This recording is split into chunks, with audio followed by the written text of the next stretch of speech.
Hello everyone and welcome back to another episode of Grow with G. I am so grateful for you all for listening and that you're enjoying the podcast. It is bringing me so much joy when people talk to me about the content on my podcast and what they took away from it and their personal experiences. So please keep messaging me, keep talking to me about all of the things I talk about on the podcast, and if you are enjoying it, please feel free to leave a review on the podcast. If you can give it 5 stars, that would be so amazing. Anyway, or whatever stars you think it is. So I'm so excited to be doing another episode. I just got back from the Gold Coast. I had the best weekend there. The Gold Coast is my second home. It is where I went to university and just had the best memories and opportunities and met the best people who are now spread out all across the globe. And sometimes I feel sad because I'm like, I want all of these people around me all of the time.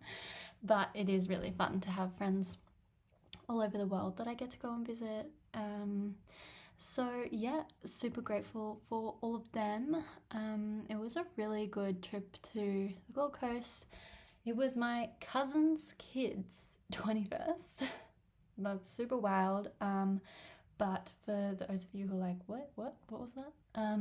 Basically, my parents are both the youngest in their families, and then their siblings are quite a bit older than them, and then some of them also started having kids super early. So that is why I am closer in age to my cousin's kids than my cousins. Quite hilarious. So it was a big family gathering, and it is so nice to be surrounded by family, and I was feeling very grateful for the family that I have. Everyone is so loving and kind, and I just felt really lucky. So see if you can also find a similar appreciation for your family and your extended family, even if you don't see them that often. Family is the relationships we're given, and it's interesting because all of the other relationships we build, but yeah, I think that's really interesting about family. So you never know what you're going to get, but try to appreciate what you have. It was a super cute weekend. I was just in deep appreciation for everything. I've really been expanding my gratitude practice. So I used to just when I was doing journaling, and I know I spoke about this last time, I would just list all of the things that I'm grateful for. And now I think I've come up with my own new grateful or gratitude process. And I want to call it the chain of gratitude. And now, instead of just being grateful for coffee, for example, you try and go into a chain of appreciation for the coffee, and your appreciation doesn't just end at the coffee, right? Find appreciation for all of the things surrounding the coffee. So we can use this as an example. So you would start with, I'm grateful for my coffee. I'm grateful for the staff member that made the coffee, and then I'm grateful for the staff member's family who brought them into the world, and then I'm grateful that that person chose to work at this cafe, and I'm grateful that I arrived at this cafe and that somebody built this cafe, which means somebody invested in this cafe, and that person had to have a family, and that person, so then you can be grateful for that person's family, and then you just keep going, and then you're like, okay, well, there's furniture in the cafe, so I'm grateful for the furniture store. I'm grateful for the person who put together the furniture and their family who created them, and I'm grateful that there was an investor for the furniture store. And it's crazy. I can fill a whole page in my journal on this gratitude chain.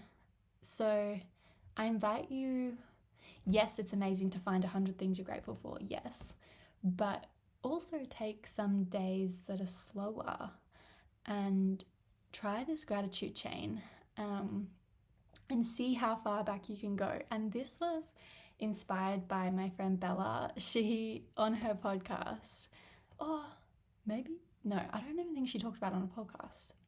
Maybe she did a story, or maybe we were just chatting, and she was telling me, I think it was a story of hers on Instagram, and she was saying how she was grateful for napkin manufacturers because they created napkins and she needed a napkin in the moment. And I was like, that is so cool to be grateful for that. And then I started doing it in smaller ways, not necessarily journaling about it, but just being more mindful. Like when I was feeding my dog, I was like, wow, like I am so grateful for the dog food manufacturers because they're keeping my dog alive. Like how cool is that?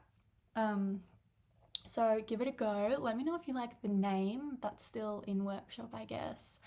And if you have done a similar thing, or if you start doing it because I talked about it, let me know. Super interested to build this out. So yeah, I was just in a deep state of appreciation the whole weekend, and oh my God, I saw the cutest thing at the cafe. There was this little kid who was like maybe 2, and he was teeny. Oh, I just banged my tea. Anyway, yeah, so he had a little basketball and he was shooting hoops, and it wasn't like a little kid toy hoop thing. It was like a ring for an adult. And this kid, it was like, no matter how hard they tried, this kid would not be able to get it in, really. Like he was teeny tiny. But this kid was just throwing the ball and having fun and trying, and like you could really tell he was trying. And I just thought it was so cute and cool. I was like, that I think as adults, when we see things like that, we're like, oh, I'm not going to try because I could never get it in, like that would never work. You get in your head, you criticize yourself, like you just don't even give it a go, or you don't even have fun.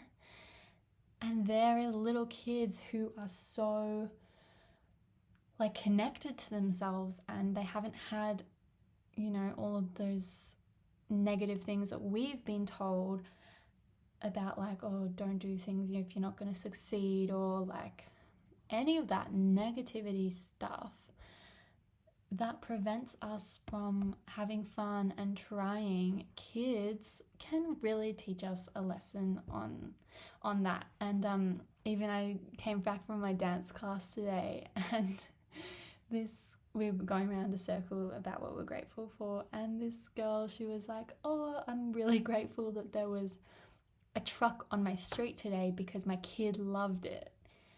And apparently he's like, oh my gosh, Mum, there's a concrete mixer in the street, and he was happy, and they were like taking a look at it. And how cool the kids can appreciate that sort of thing, and just bring an extra level of joy to something that you yourself either would probably be annoyed at, like, oh, there's this construction or like concrete truck, whatever it was, concrete mixer. It's like blocking the road, and you get so caught up, it's so noisy, I'm trying to work, and there is a kid being like, how cool is this thing? So yeah, I'm just loving that, and it makes me happy to find more things to be happy about. So yeah, I want to do a whole episode on maybe more covering like the science of gratitude, or like all of that, but it's pretty much just well accepted now, like how beneficial gratitude is. And yeah, I probably need to do like actual research on it, but I just wanted to share my personal experiences with it. I wanted to jump on today. I wanted it to be a bit of a follow-on episode from last week, being intentional, because what happens is I record an episode and then I'm like, I wish I talked about this. And sometimes if it's really important, then I will go back and re-record the episode, and then I miss something else. But then I found sometimes I can get a bit too in my head when I'm like, need to say the right thing on the podcast, or like when I judge myself in the moment for saying something and I'm like, oh, I shouldn't say it like that, and then I re-record, and then I have multiple drafts of one episode, and eventually it works out. But I don't want to be so constrained by that, because it can feel kind of tiring to record the same episode over and over, and I don't feel like I deliver it the same. But it can get better and it can get worse. It's a process, and I'm learning, because I don't stop and start recording. I just like record the whole thing at once. So there is a lot of room for error, but I'm taking my own advice and dropping the perfectionism, and this will be how it needs to be, and I'm releasing control over it. So yeah, I wanted this to be a part 2 of being intentional, because I had this concept that I forgot to talk about, which is called segment intending, which has blown my mind. So this came from Abraham Hicks, who is on the spiritual side, and you know, if you're on the spiritual path, amazing, let's talk about it. But I want to also make this easy to follow for the people who aren't super in touch with their spiritual side either. I think it's a very pragmatic exercise that can just change your life. But yeah, if you're really drawn to the spiritual side, I definitely recommend you to listen to some Abraham Hicks YouTube's podcasts.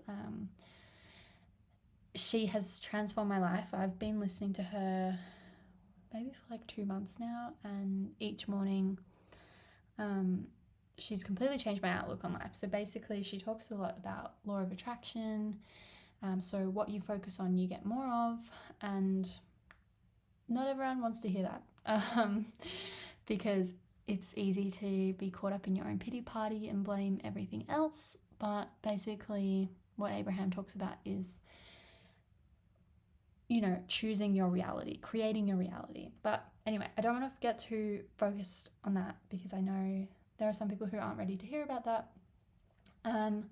What I want to talk about is a concept she called segment intending, and this is life-changing. So basically what it is your day is divided into different segments, and you can label the segments as you want. It could be as broad as, you know, morning, afternoon, night, or it could be broken down even more, and it could be like, okay, waking up, eating breakfast, getting ready for work, going to work. Oh my gosh, I keep hitting that T. I should move that. Sorry if that was super sharp. Old me would stop this and re-record, but I am not. I'm still going. So yeah, going to work, lunch, after lunch, commuting home, getting home, cooking dinner, eating dinner, cleaning up, resting, whatever you do after work, and then going to sleep. And I love this concept, because then when you do break it down into that smaller portions, with segment intending, you ask yourself, what do I want from this segment? Like, what can I be intentional about in this segment? So, for example, if you're eating breakfast, like, sure, you're eating breakfast because you're hungry, or you know it's the thing to do in the morning when you wake up, that's your routine, rah, rah, rah. But if you approach it with, I am about to eat breakfast, I am nourishing my body, or like, I want to fuel my body for the day, then you bring a greater awareness of what you're doing. And I've used this particularly for dinner, because I still live at home, and my mum cooks dinner, and it's been like a very big thing in our family that we always have family dinner unless you've got something going on. And it's so easy if you've had a bad day at work to just sit down at the dinner table and be in a foul attitude. But when I've started practicing segment intending, and then I look at what do I want out from this dinner, and it's like, well, I want to nourish my body and I want to reconnect with my family.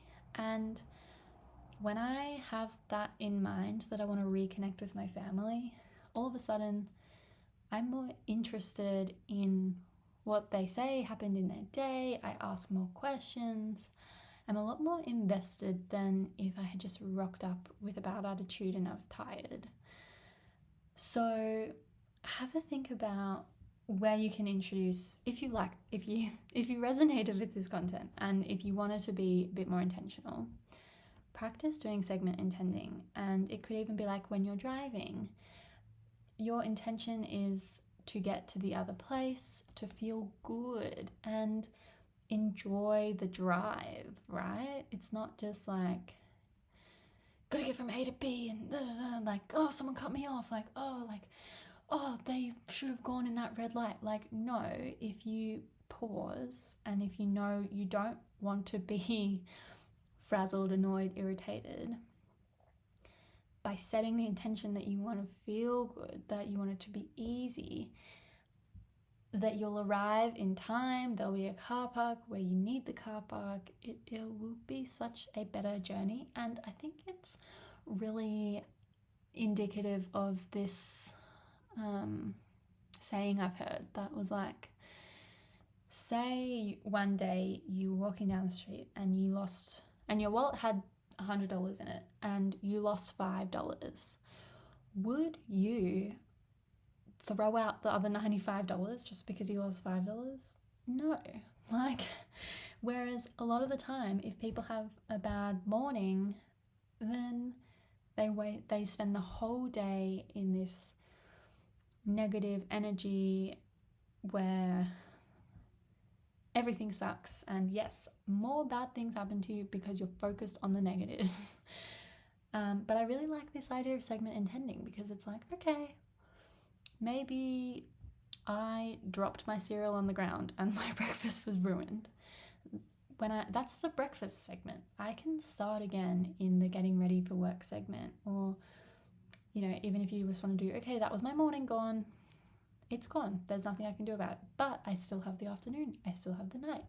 Do I want to hold on to the previous segment, or do I want to release it and choose better things for the next segment? So I love this. I want to practice it more than I have been, but I've started this. And then also the other thing that I wanted to talk about, which related to being intentional, was intentional eating. And this came up because I went out for dinner with a friend last week, I think, after I released the podcast, and I was telling her that it was on being intentional, and I think she brought up, intentional eating, and she was saying that she grew up always having to finish everything that's on your plate.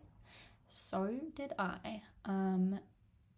I think it was a combination of like, you don't want to be wasteful, and also it used to feel like rude to leave a bit of food on the plate because then it kind of like seemed like you didn't like it, at least for me.